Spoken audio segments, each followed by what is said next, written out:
background ini kalau dulu ya, kalau dekor kan mau berapa lama ya, berapa malam dekornya gitu. Dan butuh material yang banyak. Iya, dan setelah itu jadi sampah. Jadi sampah, betul. Ya, selamat datang di talk show kali ini. Punya topik yang seru, akan mendiskusikan hal yang juga pasti seru.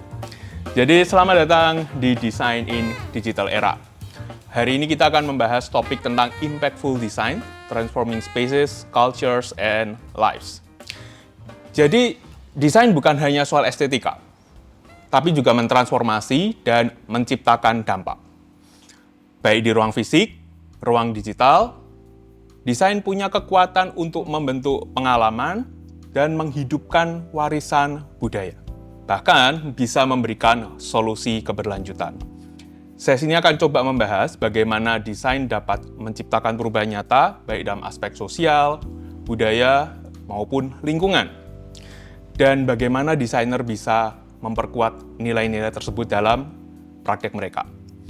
Ya, bersama saya Daniel, sebagai host di kesempatan kali ini, kita akan berdiskusi dengan Dr. Yusita Kusumarini, Sarjana Seni Magister Desain, yang juga adalah dosen dari program studi Desain Interior Universitas Kristen Petra, sekaligus juga Kepala Lembaga Penelitian dan Pengabdian Masyarakat di Universitas Kristen Petra.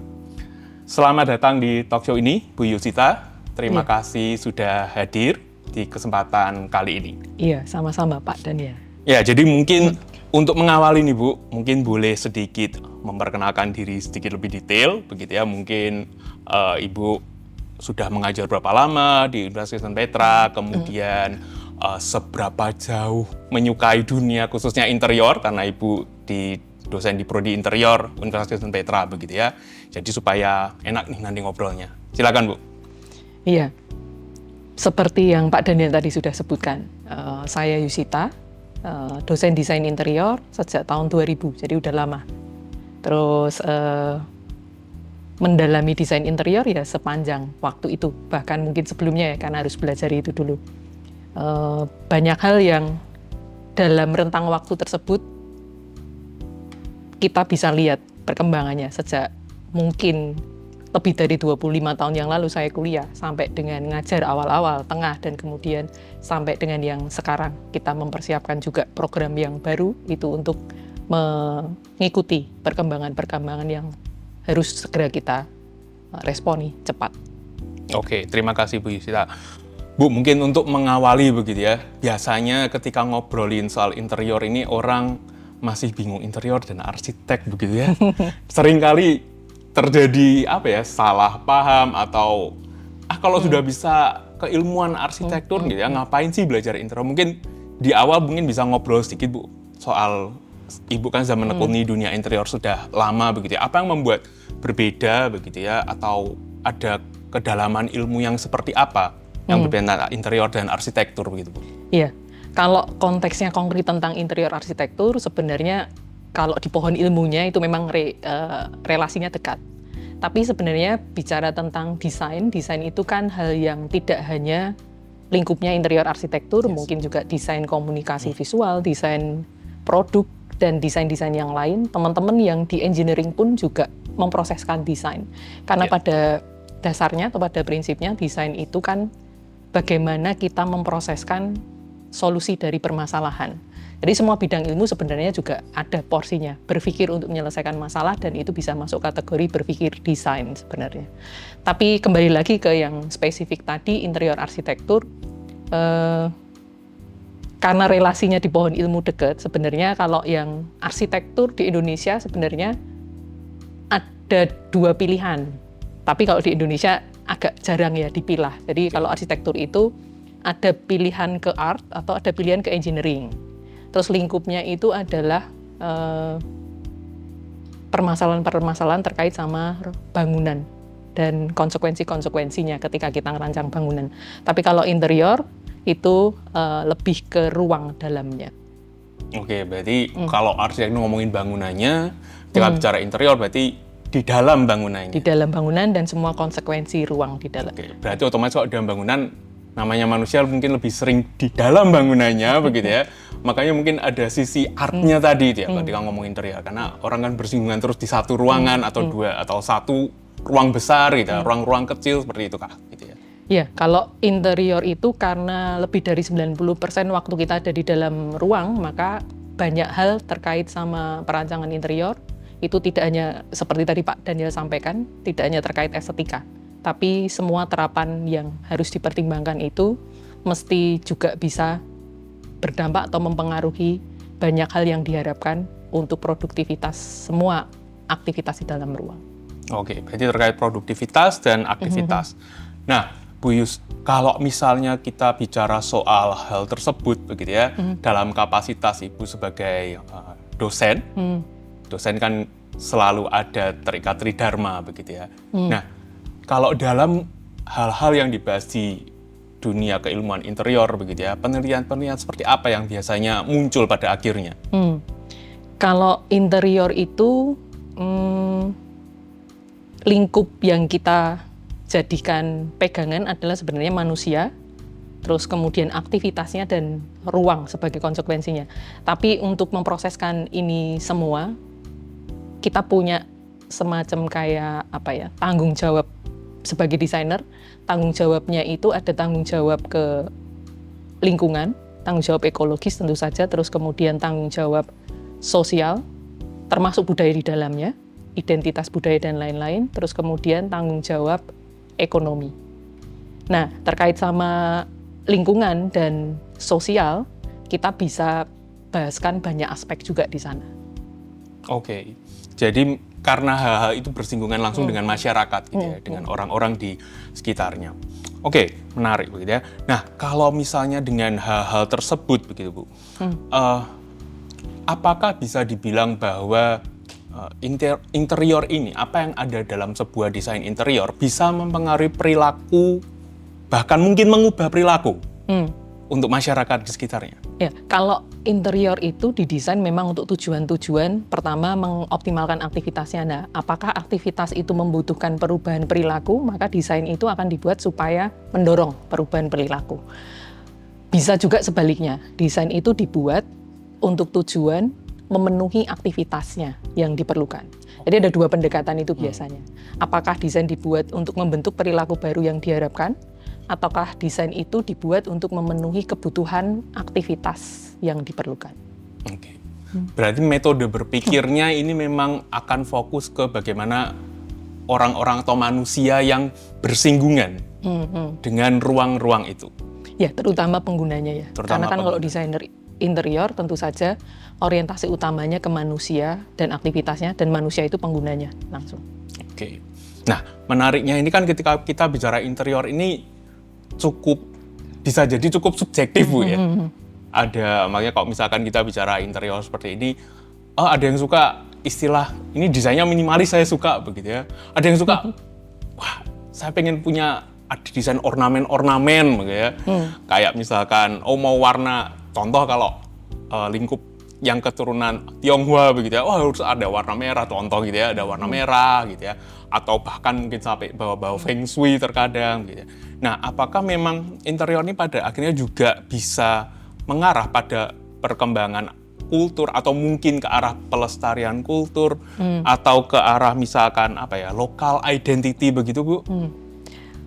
Kalau berkaitan dengan yang tadi disebutkan mungkin tergantung dari objek yang dirancang juga. Kalau objeknya itu properti pribadi misalnya, mungkin selera dan keinginan tadi bisa diakomodasikan juga.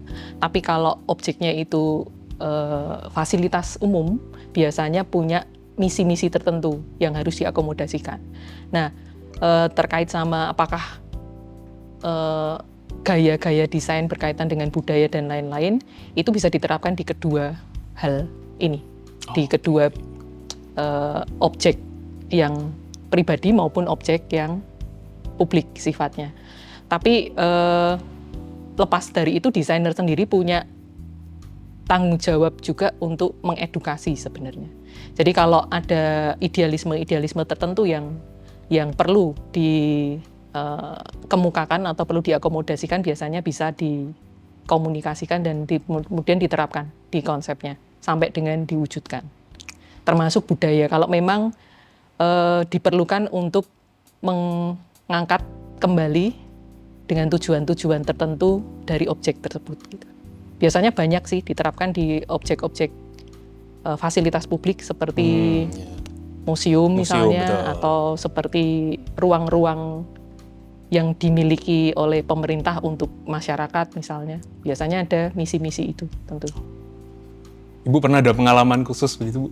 Misalkan dengan apa, yang berhubungan dengan proyek pemerintah apa? Misalkan museum kah, atau misalkan seperti rumah sakit begitu ya, atau ada penelitian yang terkait kultur seperti itu, Bu? Mungkin kalau di desain interior ada banyak yang sudah dikerjakan teman-teman di desain interior terkait sama proses pembelajarannya dan juga terkait sama aplikasi langsungnya di masyarakat, misalnya bekerja sama dengan institusi-institusi pemerintah ataupun institusi non pemerintah, institusi profit dan non profit. Jadi banyak hal yang sudah dirancangkan dan diterapkan langsung, tidak hanya dalam konteks pembelajaran, tapi juga riset dan aplikasinya langsung di masyarakat. Dan saya rasa apa yang sudah banyak dilakukan teman-teman di desain interior, itu bisa kemudian dievaluasi, misalnya apakah dampaknya setelah sekian waktu digunakan, misal itu bisa dengan post occupancy evaluation misalnya, hal-hal yang diterapkan itu bisa optimal mengakomodasi yang dibutuhkan atau masih perlu pengembangan-pengembangan. Berarti nggak langsung bikin sekali jadi begitu ya? Iya. Bahwa ada ketika setelah itu riset setelahnya itu juga penting untuk mengakomodir kebutuhan yang mungkin berubah begitu ya? Atau bahkan bisa berbeda begitu bisa? Ya, contohnya misalnya perpustakaan, beberapa kali teman-teman juga udah kerjakan objek-objek perpustakaan baik milik pemerintah ataupun perpustakaan Petra sendiri dan seterusnya. Karena perpustakaan juga kan berkembang. Fungsinya berkembang, visi misinya berkembang, aktivitasnya nggak sama seperti zaman kita dulu. Sekolah, kalau zaman kita dulu sekolah kan perpustakaan itu koleksi buku, kita datang cari buku dan pinjam buku. Sekarang kan udah nggak. Gitu ya. Sekarang ini perpustakaan lebih ke tempat perjumpaan ya, untuk bisa melahirkan banyak ide-ide aktivitas yang lain. Terutama kalau teman-teman yang muda-muda sekarang, kalau ke perpustakaan kita bisa lihat perpustakaan sekarang kayak gimana. Oke, menarik nih. Bu, kalau misalkan menyinggung soal perkembangan saat ini gitu ya, gimana interior ini bisa punya peran, khususnya ketika diskusi-diskusi mengenai keberlanjutan misalkan. Apakah ada sesuatu yang mungkin dari keilmuan interior memang berkembang ke arah keberlanjutan seperti itu? Kalau keberlanjutan saya rasa tidak akan lepas dari hal-hal yang berkembang juga di masyarakat maupun di ranah global. Isu-isu apa saja yang berkembang dan harus cepat kita responi ya. Kalau tentang sustainability biasanya kan orientasinya ke SDGs misalnya. Betul. Dan semua bidang ilmu juga meresponi itu.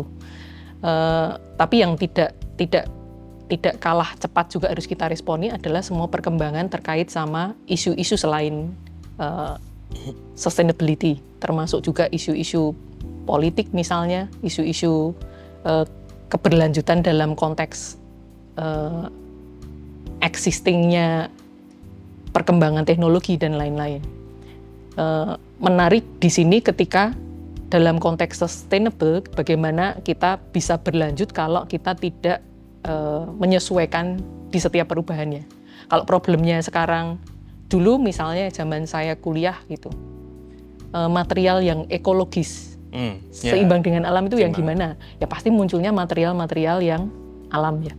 Dari alam, kayu, bambu gitu. Rotan termasuk. Rotan. Tapi kalau sekarang ketika ditanya material yang ekologis apa saja, ya tidak semudah itu dijawab. Karena ada banyak aspek isu-isu yang harus kita responi juga. Makanya banyak muncul sekarang teknologi-teknologi perkembangan material juga. Jadi tidak semudah dulu untuk kita sebut material itu ekologis gitu. Nah, karena aspeknya jadi banyak nih yang jadi dipertimbangkan. aspeknya dipertimbangkan jadi lebih banyak terkait sama kondisi yang melatar belakangi, termasuk perkembangan teknologi dan industrinya juga.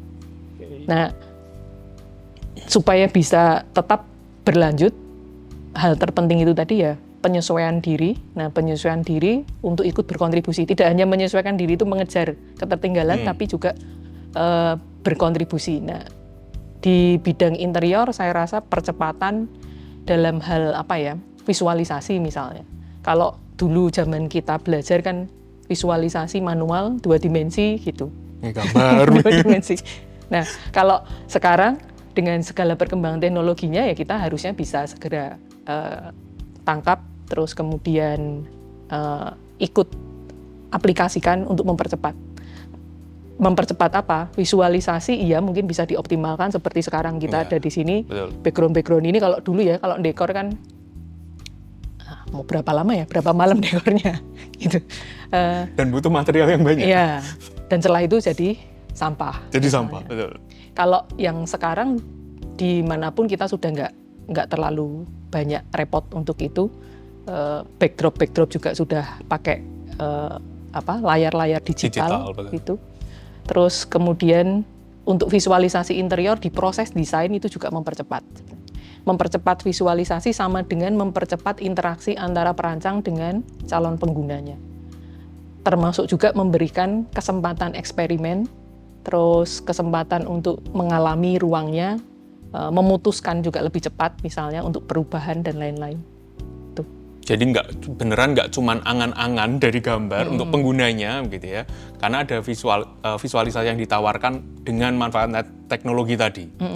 Di sisi lainnya berarti dengan menghilangkan beberapa langkah yang mungkin mahal untuk sustainability-nya, ikut membangun sustainability-nya. Iya. Hanya saja konsekuensinya mungkin ya itu ke